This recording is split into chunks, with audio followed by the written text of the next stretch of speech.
বন্ধুরা তোমরা কি করছো? এই দেখো না, আমার মিকি মামুসটা বড্ড বদমাশি করছে। ফল খায় না একদম।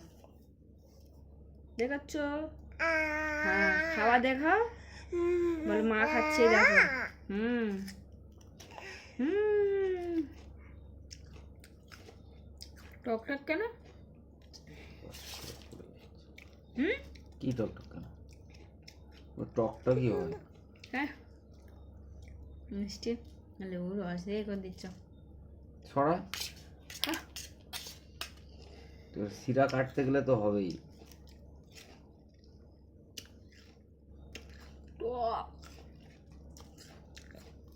কি করছে দেখো না, দুষ্টুমি করছে, সিদ্ধ গালে বদমাশি করছে।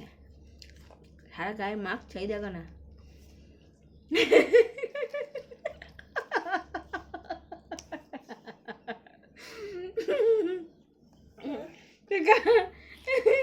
সাবান মেখেছে দেখো।